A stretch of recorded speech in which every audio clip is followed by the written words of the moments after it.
Shalom semuanya, selamat berjumpa kembali dalam ibadah pada hari ini. Mari kita mempersiapkan hati kita.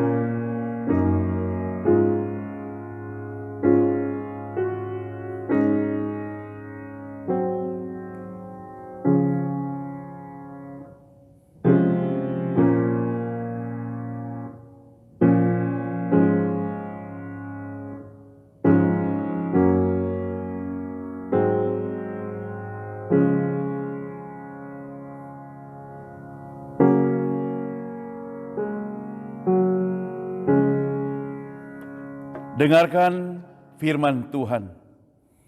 Jikalau kamu menuruti perintahku, kamu akan tinggal di dalam kasih-Ku, seperti aku menuruti perintah Bapa-Ku dan tinggal di dalam kasih-Nya. Kamu adalah sahabat-Ku, jikalau kamu berbuat apa yang Kuperintahkan kepadamu. Dan inilah tandanya bahwa kita mengenal Allah, yaitu jikalau kita menuruti perintah-perintahnya.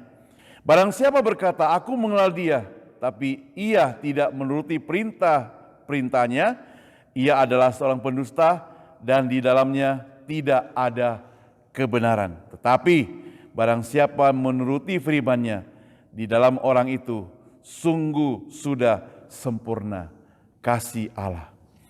Kebaktian pada hari ini kita alaskan di dalam nama Allah Bapa, Allah Anak, Allah Roh Kudus.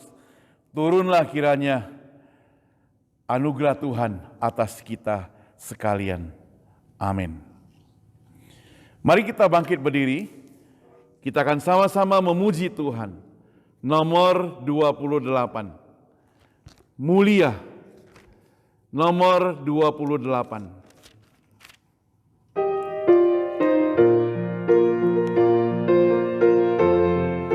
Sama-sama kita memuji Tuhan. Mulia, sembah Raja mulia, bagi Yesus segala hormat, sembah puji.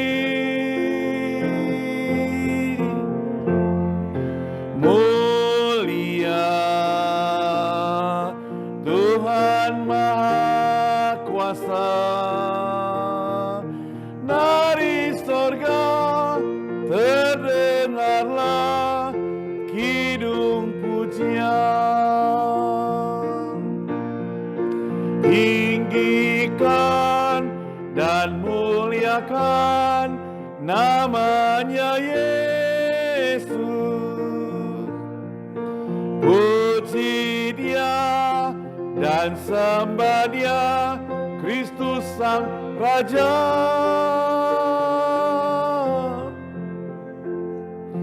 Mulia, sembah Raja mulia, Raja atas segala raja, termulialah. Mari kita masuk dalam doa. Termulialah Engkau Tuhan, karena pada hari ini kami orang-orang berdosa ini kembali dilayakkan untuk datang ke hadirat-Mu. Walaupun kami beribadahnya di rumah kami masing-masing, tetapi kami percaya Engkau Allah hadir dalam tempat kami masing-masing. Itu sebabnya Tuhan, sucikan hati kami sebelum kami masuk dalam ibadah ini. Kami mau serahkan setiap hamba Tuhan yang melayani, pemain musik, dan juga kami semuanya yang akan ikut kebaktian pada hari ini. Berkati seluruh rangkaian kebaktian ini dari awal hingga akhirnya. Kami serahkan doa ini hanya di dalam nama Tuhan Yesus, Juru Selamat kami yang hidup. Amin. Hormat diberi bagi Bapa, Anak, dan Roh Kudus, dari mula sampai sekarang dan seterusnya. Termulia. Amin. Amin. Dipersilakan duduk kembali, saudara. Kembali kita akan memuji Tuhan. Kalau dalam buku nyanyian kita nomor 120. Nomor 120 judulnya Pimpin ke Kalvari. Lead me to Calvary.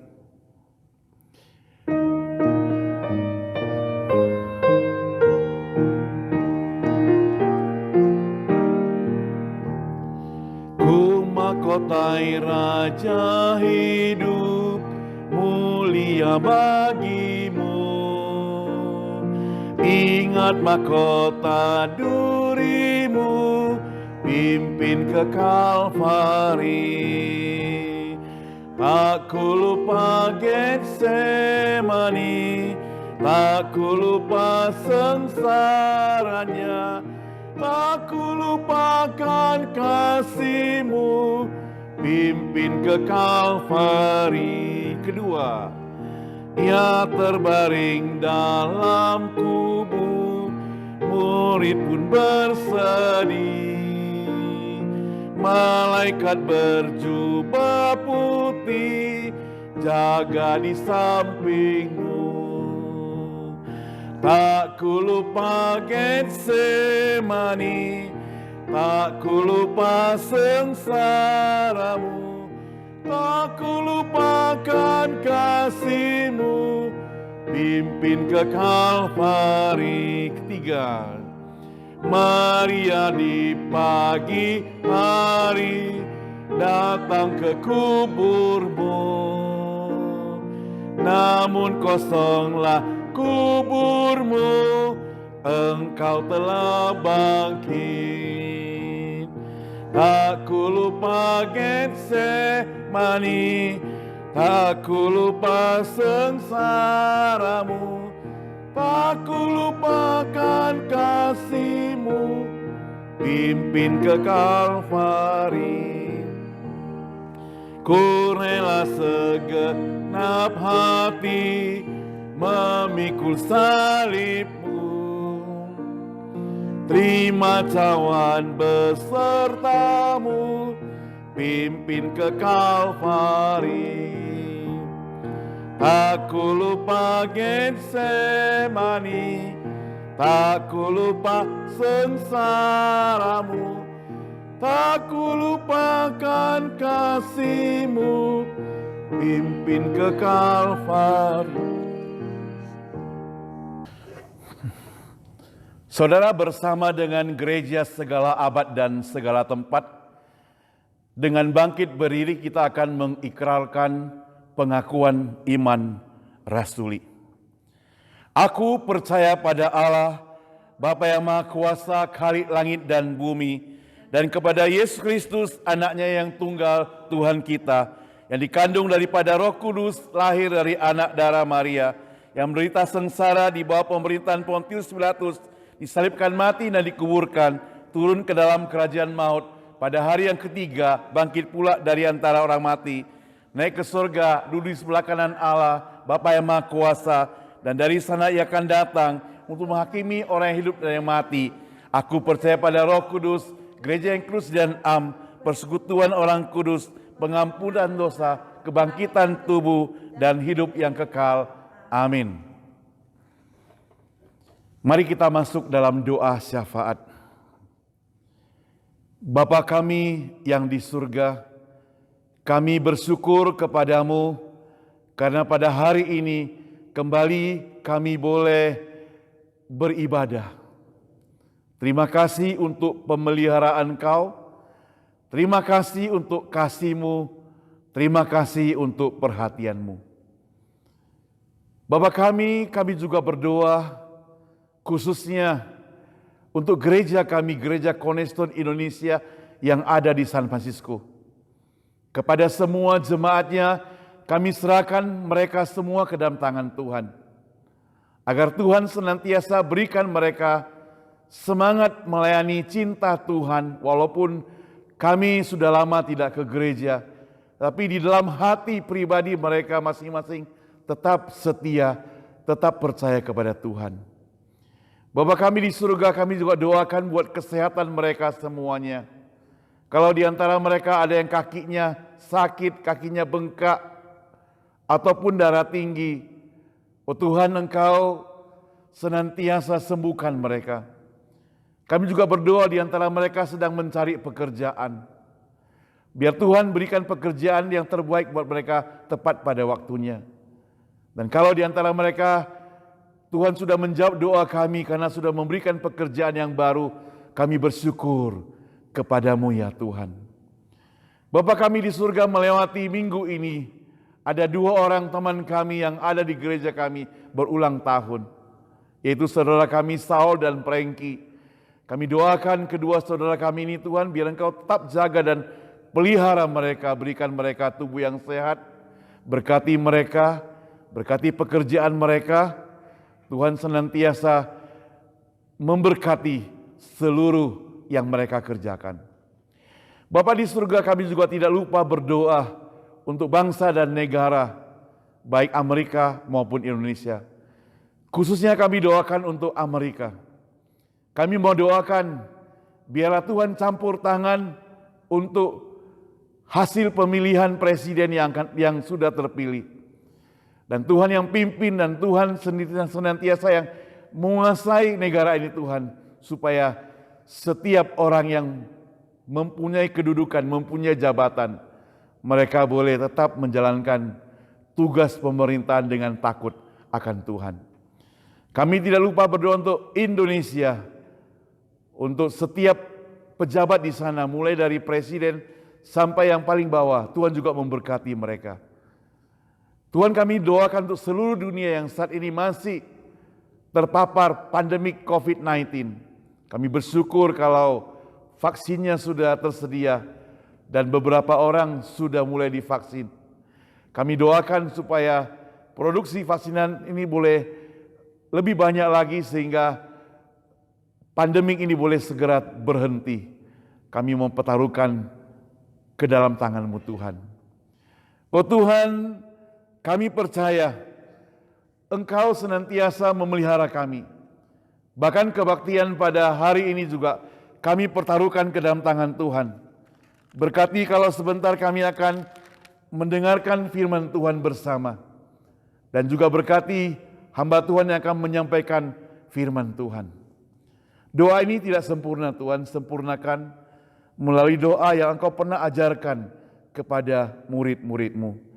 Bapa kami yang di surga, dikuduskanlah nama-Mu, datanglah kerajaan-Mu, jadilah kehendak-Mu di bumi seperti surga.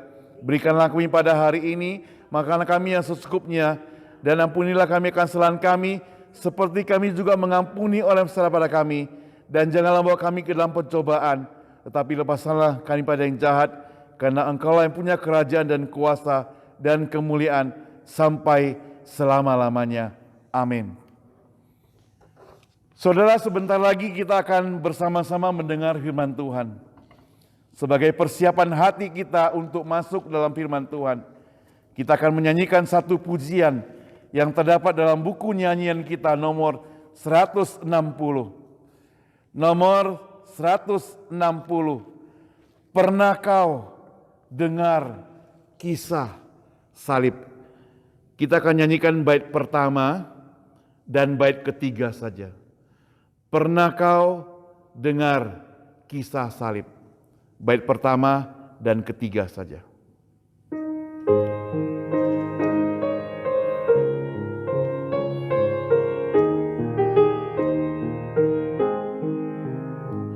Pernah kau dengar kisah salib yang mati gantimu? Darahnya ngalir dari rusutnya untuk menebusmu. Yesus menderita bagimu dan mati gantimu. Kasih yang ajaib bagimu, yang sengsara bagimu. Baik, ketiga. Pernah kau dengar ia berkata, genaplah bagiku. Pernah kau berkata, ku bersyukur kau mati bagiku. Yesus menderita bagimu dan mati gantimu. Kasih yang ajaib bagimu, ia sengsara bagimu. Dengan tenang dan persiapan hati kita, mari kita mendengar firman Tuhan. Shalom, saudara sekalian yang dikasihi Tuhan. Apa kabar? Saya harap semuanya kabarnya baik-baik saja, sehat-sehat saja, dan Tuhan senantiasa memberkati kita. Hari ini hari Minggu, selamat hari Minggu, selamat beribadah.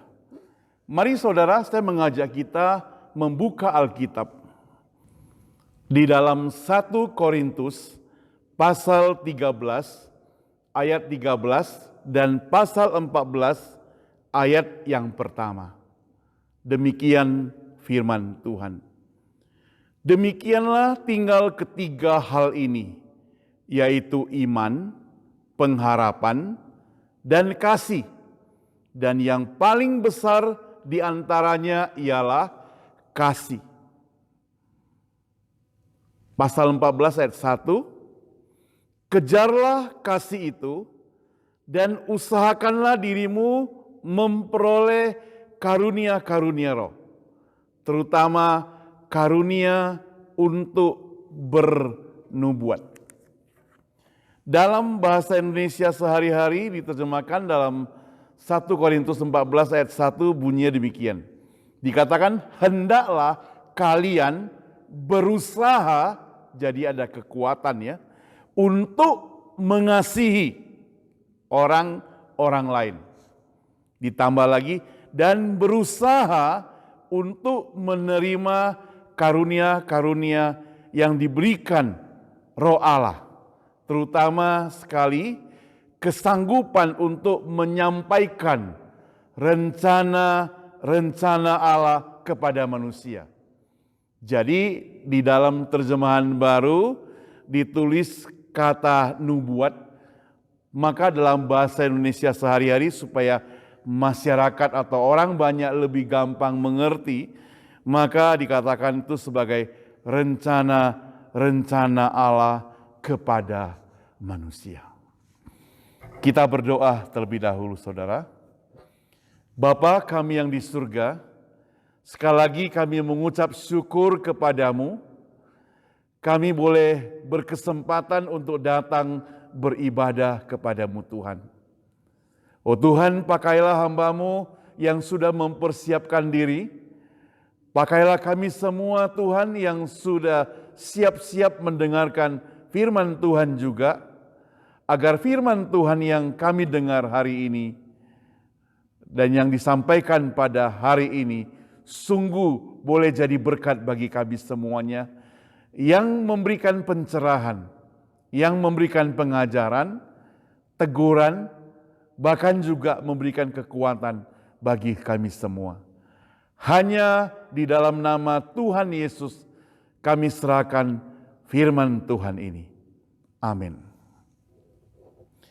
Nah saudara, saya memberikan tema pada hari ini, saudara, Love Without Limit, yaitu kasih tanpa ada batas.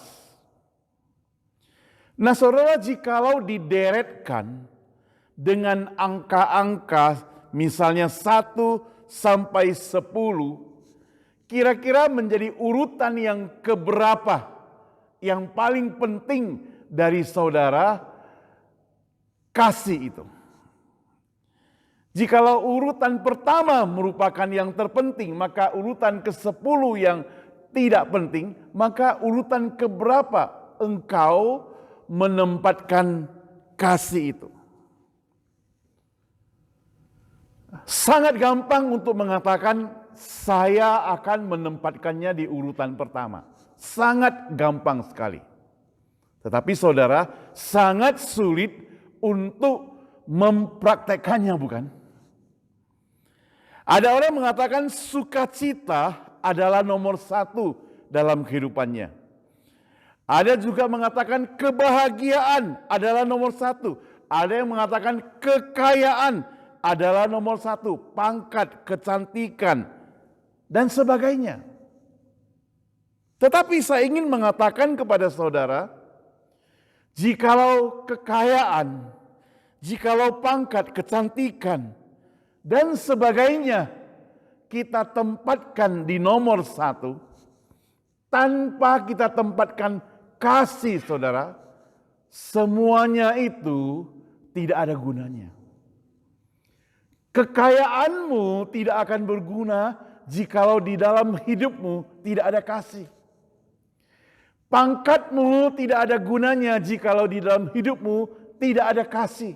Hidupmu barangkali akan menjadi begitu kejam, begitu sangar, begitu gawat, begitu ditakuti saudara. Nah saudara, itu sebabnya maka Rasul Paulus mengatakan dalam 1 Korintus yang tadi kita baca, pasal 14 ayat 1 dikatakan, hendaklah kalian berusaha mengasihi orang-orang lain. Dan berusaha menerima karunia-karunia yang diberikan Roh. Dalam pasal 13, dia sudah berbicara tentang kasih. Pasal ini sangat terkenal. Kalau orang atau hamba Tuhan mau berkhotbah tentang kasih, apalagi di dalam rangka pernikahan, ayat-ayat ini dipakai saudara. Di situ dikatakan, sekalipun aku mempunyai karunia bernubuat, mengetahui segala sesuatu, rahasia, pengetahuan, memiliki iman yang dapat memindahkan gunung, saudara, dan sebagainya, ada kata tetapi. Jika tidak mempunyai kasih, maka tidak berguna. Maka dikatakan juga, jikalau aku bisa membagikan sesuatu kepada orang lain, bahkan menyerahkan tubuhku untuk dibakar, tetapi jika aku tidak punya kasih, tidak ada faedahnya. Tidak ada faedahnya saudara. Seperti gong yang berkumandang saja dikatakan, dan seperti canang yang bergemerincing. Makanya dilanjutkan dengan pasal 14 ayat 1, Paulus ingin mengajak kita, mengajarkan kepada kita bahwa kasih itu bukan hanya sekedar kata-kata. Tetapi hendaklah kita, kalian, kamu semuanya berusaha untuk mengasihi. Supaya kita fokus untuk mengerjakan kasih. Supaya kita mempunyai semangat untuk melakukan tindakan kasih. Terlebih-lebih dahulu saudara, tentunya kita harus mengasihi diri kita sendiri. Saudara, adakah orang yang tidak mengasihi dirinya sendiri? Ada saudara.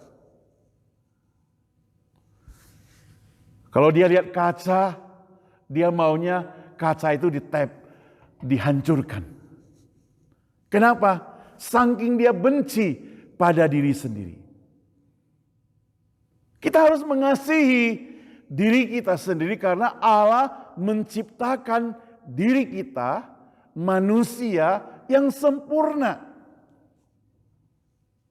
Yang dikatakan diberikan segala kasih untuk kita. Kalau kita tidak bisa mengasihi diri kita, bagaimana mungkin kita bisa mengasihi orang lain, bukan?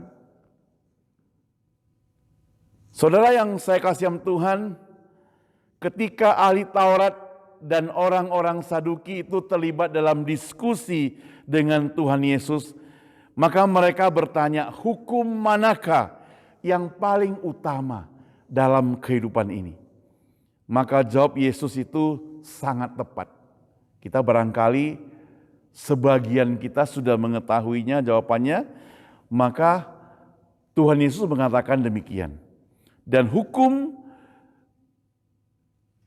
tersebut adalah kasihilah sesamamu manusia seperti dirimu sendiri.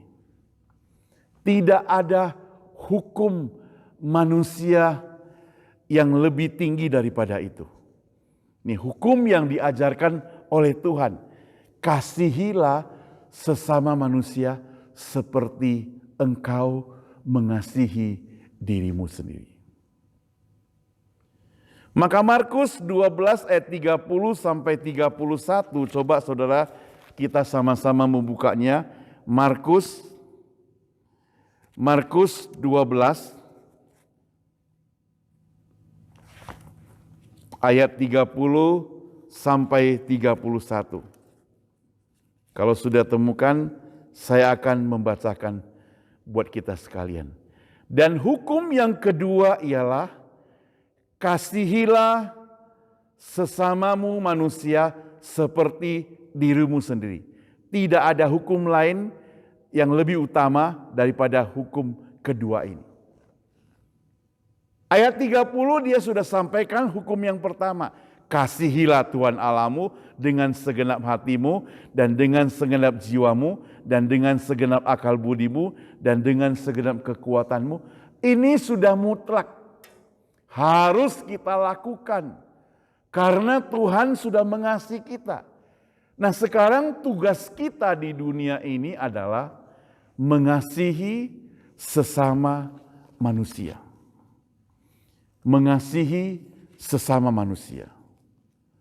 Itu yang kedua. Yang terutama mengasihi Allah, kita sekarang mengasihi sesama manusia. Bagaimana caranya saudara? Supaya kita dapat mengasihi sesama manusia itu. Tadi saya beri judul, Love Without Limit. Yang artinya kasih tanpa batas. Ajaran Tuhan Yesus kepada setiap orang percaya adalah mengasihi sesama manusia seperti Tuhan mengasihi manusia. Yaitu mengasihi kita. Yaitu kasihnya tanpa batas. Bagaimana caranya? Yang pertama, catat saudara, yang pertama adalah kita mengasihi. Kenapa kita mengasihi? Karena Allah mengasihi kita. Coba lihat di dalam 1 Yohanes pasal 4 ayat 9 bunyinya demikian. Kita mengasihi karena Allah lebih dahulu mengasihi kita. Sebenarnya saudara, apa dan siapa yang diinisialkan dengan kasih itu?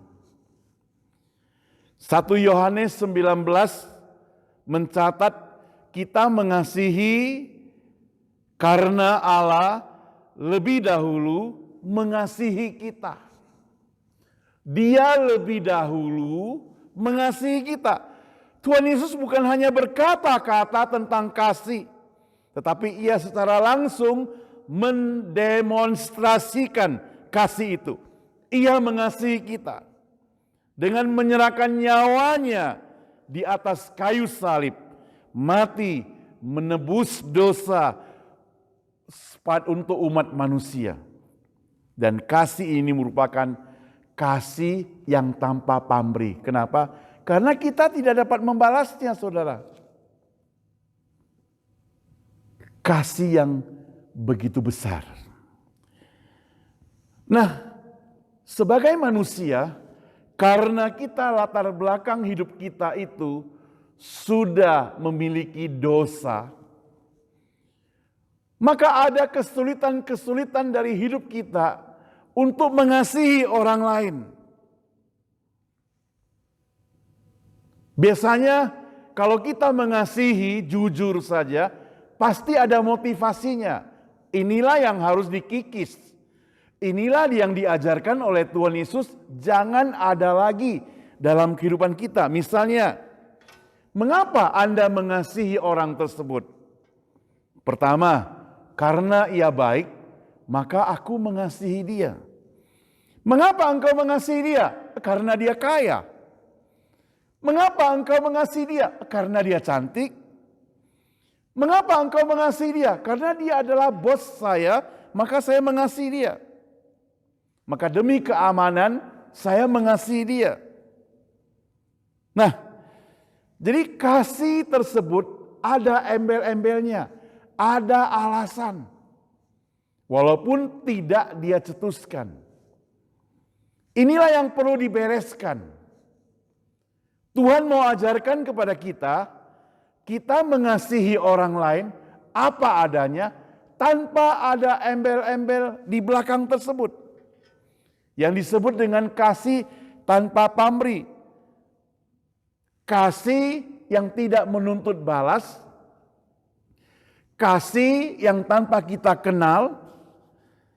Kasih yang tidak mengharapkan kalau orang tersebut juga mengasihi kita. Saudara, terlalu sering kita mendengar, kan dia itu jahat, bagaimana saya mengasihi dia? Kan dia itu tidak menghargai orang lain, bagaimana saya mengasihi dia? Saudara, Tuhan ingin mengajarkan kepada kita, jangan membenci. Nah, ketika kita jangan membenci orang, kita membenci perbuatan, maka kalau ada orang jahat, kita bukan membenci orangnya, tapi kita benci perbuatannya, maka kita harus mengasihi orangnya, saudara. Itu sebabnya maka kasih yang diajarkan oleh Tuhan Yesus kepada setiap orang percaya, saya dan engkau adalah kasih yang disebut dengan kasih unconditional. Kasih yang tanpa pamrih karena Tuhan sudah mengasihi kita. Itu yang pertama. Karena Allah sudah mengasihi kita. Maka kita harus mengasihi tanpa batas. Tidak melihat ras. Bahkan kekayaan tidak kita lihat. Ya. Yang kedua, saudara, kasih itu adalah pilihan dan komitmen, saudara. Pilihan dan komitmen. Mengapa saya katakan demikian? Nah, saudara, kita dapat memperagakan tingkah laku kita seakan-akan sedang mengasihi orang tersebut. Padahal, saudara, kita sama sekali tidak mengasihi. Kita justru membenci orangnya. Kita hanya pura-pura. Karena manusia itu pandai berakting, bersandiwara. Itu yang disebut dengan pencitraan. Ada pura-pura. Pura-pura merasa care, sebenarnya hanya supaya menunjukkan supaya orang lain memuji dia. Bisa jadi demikian. Nah, firman Tuhan ingin mengajarkan kepada kita, saudara, kasih itu adalah pilihan. Oleh sebab itu, jika kita memang sungguh-sungguh mau mengasihi, maka kita pasti akan berjuang dan berjuang dan berjuang untuk mengasihi. Maka di dalam Alkitab kita yang tadi kita baca, 1 Korintus 14 ayat 1 dikatakan, kejarlah kasih itu. Yang artinya berusahalah supaya engkau dapat mengasihi orang. Ulangan 30 ayat 19 sampai 20. Mari kita sama-sama membacanya. Ulangan 30. Ulangan 30, saudara. Kita coba membuka Alkitab kita. Ulangan 30 ayat 19 dan 20 berbunyi demikian. Aku memanggil langit dan bumi menjadi saksi terhadap kamu pada hari ini. Kepadamu diperhadapkan kehidupan dan kematian, berkat dan kutuk. Pilihlah kehidupan supaya engkau hidup, baik engkau maupun keturunanmu, dengan mengasihi Tuhan Allahmu, mendengar suaranya, dan berpaut padanya. Sebab hal itu berarti hidupmu dan lanjut umurmu untuk tinggal di tanah yang dijanjikan Tuhan dengan sumpah kepada nenek moyangmu, yakni kepada Abraham, Ishak dan Yakub, untuk memberikannya kepada mereka. Jadi di sini ada dikatakan merupakan pilihan kasih kepada Allah. Ya. Karena manusia tidak dipaksakan. Demikian juga mengasihi sesama manusia tidak dipaksakan. Ini merupakan pilihan. Tapi karena kita sudah menerima kasih daripada Tuhan, maka kita mesti memilih pilihan yang tepat, bukan? Dunia mengajarkan kalau hari ini engkau mengasihi saya, maka saya juga mengasihi engkau. Dunia juga mengajarkan bahwa kalau hari ini engkau membenci saya, maka ada kemungkinan saya membenci engkau.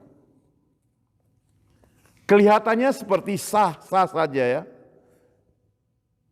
Tapi sebenarnya saudara, ini bukan ajaran orang Kristen. Ini bukan ajaran Tuhan Yesus. Tuhan Yesus ingin mengajarkan kepada kita, kalau dunia ini, orang-orang sekitarmu membenci engkau, tidak senang kepadamu, engkau pun harus tetap mengasihi mereka. Bahkan engkau akan mengampuni mereka walaupun mereka membuat engkau susah. Sampai muridnya bertanya, berapa kali aku harus mengampuni orang lain? Cukupkah 7 kali 70 kali? Yesus ingin mengatakan kepada murid-muridnya, tidak cukup. Engkau harus mengasihi dan mengampuni sesamamu selama-lamanya. Selama-lamanya. Saudara, dunia zaman sekarang, sebenarnya bukan zaman sekarang saja, saya sering membaca di koran sejak saya masih kecil, kasihnya itu terbatas. Kasihnya dalam tahap baik. Kasihnya dalam tahap kalau engkau tidak menyusahkan. Kasihnya dalam tahap kalau engkau tidak membuat saya menderita. Makanya saya baca di koran-koran ada ibu, bapak yang tidak mau mengakui anaknya. Bahkan yang kurang ajarnya, apapun alasannya saya ingin katakan, ada anak yang sengaja atau tidak sengaja memenjarakan orang tuanya. Itu kan berarti ada batasnya. Tapi kasih yang diajarkan oleh Tuhan adalah kasih tanpa batas.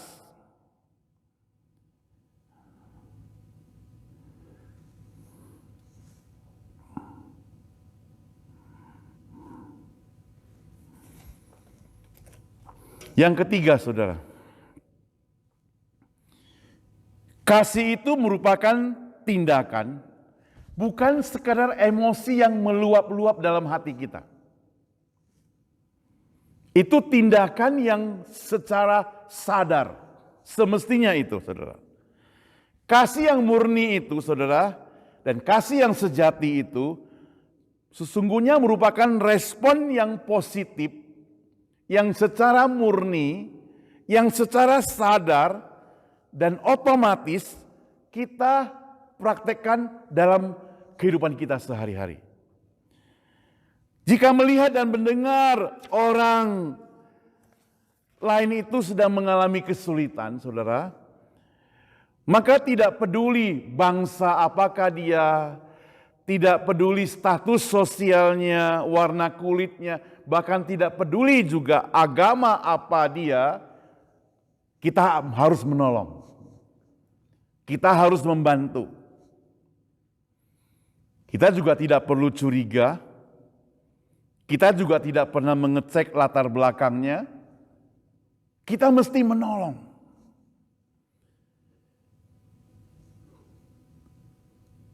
Saudara, tapi belakangan, saudara, maafkan saya, banyak orang percaya yang barangkali ingin mempraktekkan kasih yang demikian, tapi mereka menjadi takut, menjadi gentar karena ada, saya tidak katakan semua orang, ada oknum orang yang mencari kesempatan.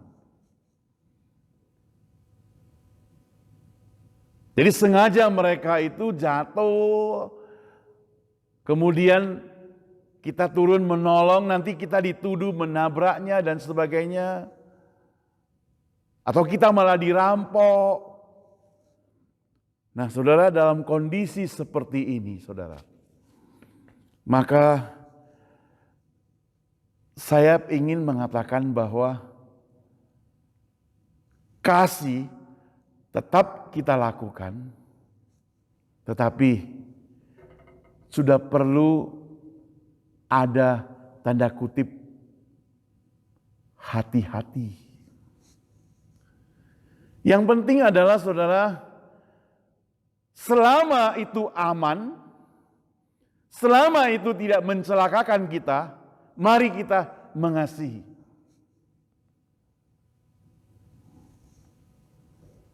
Kadang kita mau tolong orang malah kita kena tipu, saudara.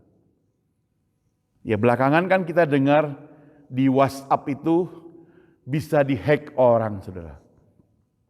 Nanti tiba-tiba ada orang katakan, sorry ya, saya ini salah mengetik sesuatu menjadi nomor Anda.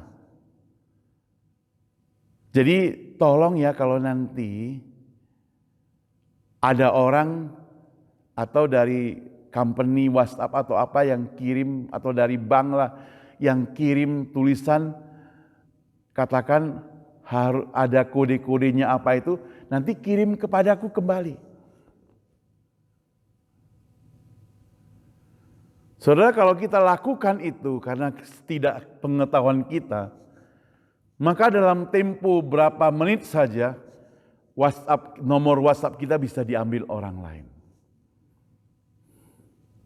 Seorang hamba Tuhan, rekan alumni kami di pelayanan di LA, dia mengatakan bahwa jemaatnya di Bandung pernah ditipu orang lebih kurang 40 juta gara-gara WA-nya yang ada di LA itu dihack orang, kemudian melalui WA dia minta tolong kepada jemaat yang ada di Bandung. Jemaat di sana sangat baik, kirim bantuan kepada dia 40 juta katanya. Dan dalam tempo sebentar saja lenyap. Oh saudara, makanya zaman sekarang untuk mempraktekkan kasih tetap kita lakukan, tapi kita perlu waspada. Cek dulu sampai mendetil. Ya. Jangan sampai ditipu sedemikian rupa, apalagi yang dapat mencelakakan diri kita. Yang keempat, saudara, kasih itu merupakan keterampilan dan kita dapat mempelajarinya, saudara. Nah, tadi saya katakan kasih itu bisa sebagai acting. Kalau acting saja itu kan sandiwara. Kalau sandiwara kan berarti pura-pura. Tapi gak masalah, mungkin awal-awalnya kita bersandiwara, peragakan, tapi mari kita peragakan dengan hati yang tulus, peragakan dengan sukacita, memberi walaupun awalnya mungkin ada kamera yang syuting karena kita mewakili perusahaan untuk menyampaikan pemberian atau bantuan. Awalnya demikian. Tapi kita lama-lama bisa praktekkan diam-diam kita menolong orang lain. Ya.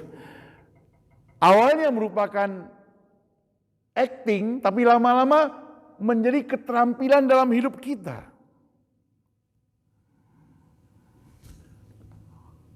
Dalam masyarakat umum dikatakan, kalau tidak kenal maka tidak sayang. Maka dalam masyarakat orang percaya, kita sebagai orang percaya, walaupun tidak kenal, kita mesti sayang. Jadi kita pasti mengasihi walaupun kita tidak kenal. Ini kunci utama yang diajarkan oleh Tuhan Yesus. Kalau kita benar-benar mau mengejar kasih tersebut. Saudara, semuanya itu merupakan testing dalam kehidupan kita. Testing dalam kehidupan kita, eksperimen dalam kehidupan kita. Waktu kita berada di supermarket, kalau kita mempraktekkan kasih, maka kita tidak akan mencaplok antrian orang lain. Waktu kita berada di bank, kalau orang lain memotong kita, kita tidak akan marah-marah. Waktu kita menyetir, kita sabar. Saya ingat sekali, saudara, kita hidup di sini, di Amerika. Kalau misalnya mobil kita senggol orang lain, atau orang lain senggol mobil kita, tidak perlu marah-marah. Kenapa? Karena masing-masing ada asuransi kan ya. Kita tinggal keluarkan asuransi kita, catat nomornya, ya kemudian gak perlu juga ngomong siapa yang salah, siapa salah, lalu masing-masing sudah boleh pergi. Tapi dulu waktu saya tinggal di Indonesia, mudah-mudahan sekarang tidak ada lagi. Wah, kalau jangankan kita yang senggol, orang lain yang senggol kita juga harus bayar, saudara. Suatu kali saya pergi ke Seminari Alkitab Asia Tenggara Malang dari Surabaya, lalu pulang, tiba-tiba di Lawang, saudara, itu baru lebih kurang 20 km dari Malang, Di lampu merah mobil kami sedang berhenti, ada orang yang dari belakang naik sepeda motor, mungkin kecepatannya tinggi dan dia tidak hati-hati, tidak fokus. Dia tabrak belakang kami dan wajahnya itu kena tepat di kaca mobil belakang kami. Giginya copot, saudara. Lengket di kaca mobil. Wah, sudah ramai. Kami juga takut, saudara. Dalam arti apa? Takut kalau orang menuduh yang bukan-bukan. Untungnya banyak saksi yang melihat bahwa kita lagi berhenti lampu merah. Mereka tabrak dari belakang. Polisi juga datang. Tapi itu tidak selesai begitu saja. Kami tinggal di Surabaya. Lalu tabrakannya terjadi di Lawang. SIM ditahan, ya, STNK-nya ditahan. Orangnya masuk rumah sakit. Itu artinya apa, saudara? Artinya walaupun kita ditabrak, kita tetap repot, saudara. Harus mengurus kembali, saudara. Ya, puji Tuhan, waktu itu kita kenal dengan seorang ayah dari teman kita, jemaat gereja juga yang sekarang sudah almarhum. Dia menolong kita. Dia kenal dengan polisi tersebut, dia yang mengurus semuanya. Nah, saudara, kalau tidak, wah, kita akan mengalami kerepotan. Walaupun begitu-begitu kita harus tunggu sampai lebih kurang 1 bulan. Baru suratnya bisa kita terima kembali. Puji Tuhan tanpa membayar apa-apa. Karena orangnya yang salah. Nah, saudara, yang saya mau katakan di sini adalah ketika ada kesulitan itu terjadi, saudara, karena sudah tidak bisa dirubah lagi, kemarahan kita, emosi kita tidak akan mengubah keadaan. Lebih baik kita praktekkan kasih, care, ya. Jangan sampai membenci, nyatakan belas kasihan. Nah, saudara yang dikasih Tuhan, jadi kasih itu merupakan keterampilan yang dapat kita praktekkan. Yang kelima, saudara. Yang kelima, kasih itu, saudara, harus menjadi sebuah kebiasaan. Karena terlalu sering kita praktekkan, maka akhirnya menjadi kebiasaan kita. Waktu kita praktekkan pertama mungkin gagal, praktek kedua mungkin gagal, praktek ketiga mungkin hampir berhasil, sampai kita dapat mempraktekkan dalam seluruh kehidupan kita. Jadi dalam seluruh kehidupan kita ada kasih. Lukas 6 ayat 32 dan 33 mencatat, dan jikalau kamu mengasihi orang yang mengasihi kamu, apakah jasamu? Orang lain juga bisa, saudara.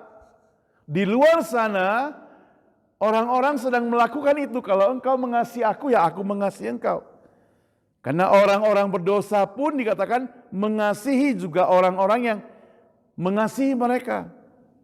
Sebab jikalau kamu berbuat baik kepada orang yang berbuat baik kepada kamu, ya mungkin saya harus tambah sedikit kata saja, apakah jasamu? Orang-orang berdosa pun dapat berbuat demikian, saudara. Jadi, jika kasih telah menjadi kebiasaan hidup seseorang, maka prakteknya lain, saudara. Kita bahkan bisa melakukan praktek kasih kepada semua orang. Kepada setiap orang. Nah, saudara yang dikasih Tuhan, kasih semestinya tertanam dan berakar dalam kehidupan kita. Hari ini saya dan engkau harus datang kepada Tuhan, mohon supaya Tuhan mengajarkan dan memberikan anugerah kepada kita mengenai praktek kasih ini. Supaya tertanam dan berakar dalam kehidupan kita, saudara. Sehingga kita bukan hanya mengasihi segolongan, bukan hanya mengasihi teman-teman saja, bukan mengasihi orang yang kita kenal, bukan mengasihi orang yang mengasihi kita saja, bukan mengasihi orang yang baik-baik saja, tapi kita dapat mengasihi semua orang. Baik yang dia pernah jahat pada kita, yang pernah mengkhianati kita, yang pernah hampir mencelakakan kita, yang pernah merugikan kita, yang pernah menghancurkan hidup kita, kita tetap harus mengasihi mereka. Yang menjadi pertanyaan, kalau engkau dan saya mengaku sebagai orang Kristen, masihkah engkau menyimpan rasa kebencian, rasa dendam kepada orang-orang yang pernah membuat engkau susah? Kalau masih, saudara, kita harus minta pengampunan daripada Tuhan. Supaya kita benar-benar mengampuni mereka walaupun kita tidak bisa melupakan, tetapi kita mengampuni mereka dan mengasihi mereka. Yohanes 13 ayat 34 mencatat, saudara, aku memberikan perintah baru kepada kamu, yaitu supaya kamu saling mengasihi sama seperti aku telah mengasihi kamu. Demikian pula kamu harus saling mengasihi. Ini perintah baru kepada setiap kita. Karena Tuhan sudah terlebih dahulu mengasihi kita. Ketika kita durhaka kepada Tuhan, Dia mengasihi kita. Ketika kita jauh daripada Tuhan, Dia juga mengasihi kita. Ketika kita merasa kecewa kepada Tuhan, Dia juga mengasihi kita. Karena kita kadang tidak mengerti apa kehendak Dia. Maka seringkali kita salah kaprah. Saudara, kadang saya juga merasa heran. Kalau ada orang yang membenci saya tanpa saya tahu apa sebab musababnya. Maka saya dan keluarga hanya bisa berdoa, oh Tuhan, kasihilah mereka. Ajar aku mengasihi mereka. Maka kan ada lagu yang kita nyanyikan sering, ajarilah kami bahasa cintamu atau bahasa kasihmu. Ajarilah kami bahasa kasihmu supaya kami bisa mempraktekkan kepada setiap orang. Mari kita berdoa. Allah Bapa kami di surga, kami bersyukur kepadamu Tuhan untuk firman Tuhan yang sudah kami dengar hari ini. Firman Tuhan tentang kasih yang barangkali sudah kami dengar berulang-ulang. Yang sudah kami dengar terlalu sering. Tetapi hari ini Engkau mengajarkan kepada kami satu kasih yang tidak terbatas. Kasih yang tidak terbatas yang mesti kami praktekkan kepada semua orang. Sering Tuhan, untuk mempraktekannya kami perlu pengorbanan. Untuk mempraktekannya kami perlu melupakan apa yang pernah diperbuat oleh orang-orang tersebut kepada kami. Tapi Tuhan mengajarkan kami, kasih yang murni adalah kasih yang penuh pengampunan. Kasih yang murni adalah kasih yang tidak pernah melihat apapun pada masa lalunya. Dan kami semua harus mempelajarinya. Pakailah Tuhan jemaat kami yang ada di sini, supaya kami semua dapat mempraktekkan kasih yang sedemikian rupa. Hanya dalam nama Tuhan Yesus kami berdoa. Amin. Tuhan Yesus memberkati kita sekalian. Saudara, setelah kita mendengar firman Tuhan, saya yakin kita merasakan bagaimana kasih Tuhan kepada kita dan bagaimana kita semestinya mempraktekkan kasih Tuhan kepada orang lain. Hari ini karena kasih Tuhan yang begitu besar kepada kita, Dia telah memberkati kita dan kita sudah mendapatkan yang banyak daripada Tuhan, berkat-berkatnya. Hari ini kita mau kembalikan sebagian berkat Tuhan sebagai persembahan ucapan syukur buat Tuhan. Nah saudara, persembahan adalah kewajiban kita. Karena apa yang Tuhan berikan kepada kita, ada sebagian yang dititipkan pada kita untuk kembalikan kepada Dia sebagai pekerjaan Tuhan. Mari saudara, kita semuanya mempersiapkan persembahan ini sambil kita sama-sama menyanyikan nomor 340. Bila kau pernah cinta Yesus.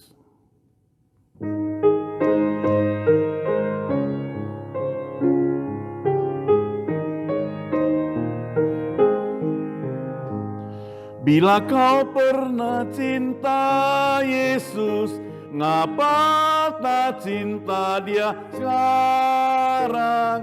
Meski kau telah menjauhkan Dia, kasih-Nya tak berubah. Oh, dengarlah panggilannya, harap kau lekas pulang. Bila kau pernah cinta Yesus, haruslah lebih cinta. Sekali lagi. Bila kau pernah cinta Yesus, ngapa tak cinta Dia sekarang? Meski kau telah menjauhkan Dia, kasih-Nya tak berubah. Oh, dengarlah panggilannya, harap kau lekas pulang. Bila kau pernah cinta Yesus, haruslah lebih cinta. Mari kita berdoa. Ya Bapa kami yang di surga, ampunilah kami. Kalau pernah suatu saat kami merasakan kasih-Mu yang begitu besar, kalau pernah suatu saat kami juga mengasihi Engkau dengan begitu besar, tapi Tuhan, mungkin saat ini kami menjadi kurang mengasihi-Mu. Kami seakan-akan jauh daripada-Mu. Ampuni kami Tuhan. Kami mau dekat kembali kepada-Mu Tuhan. Kami mau melangkah dekat lagi kepada-Mu. Allah Bapa kami di surga, sebagai ungkapan cinta kasih kepada-Mu Tuhan, kami kembalikan sebagian berkat Tuhan yang begitu besar kepada setiap kami. Sebagai pekerjaan Tuhan, berkati setiap tangan-tangan yang telah memberikan persembahan, supaya Tuhan memberkati mereka dengan lebih heran lagi. Berkati juga mereka yang belum sempat memberikan persembahan, supaya waktu-waktu mendatang mereka juga memberikan persembahan yang baik kepada Tuhan. Dengar doa kami Tuhan, berkatilah persembahan ini. Hanya di dalam nama Tuhan Yesus, Juru Selamat kami yang hidup, kami berdoa. Amin. Dengan tetap bangkit berdiri saudara, kita akan nyanyikan doksologi, kemudian kita tutup dengan amin song dan doa berkat.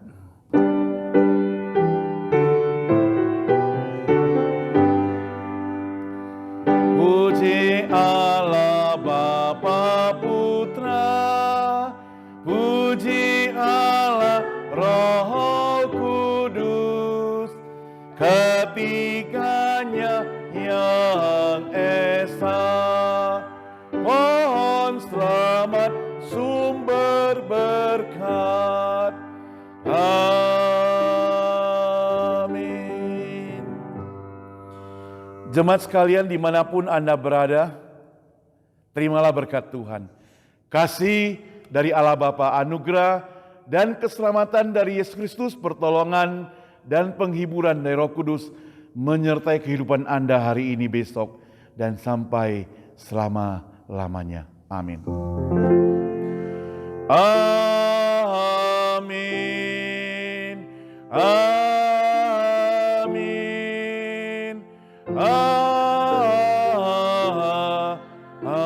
Amin. Amin.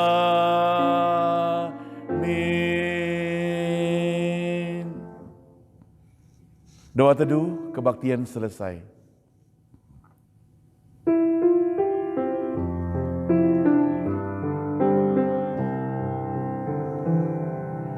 Lingkupiku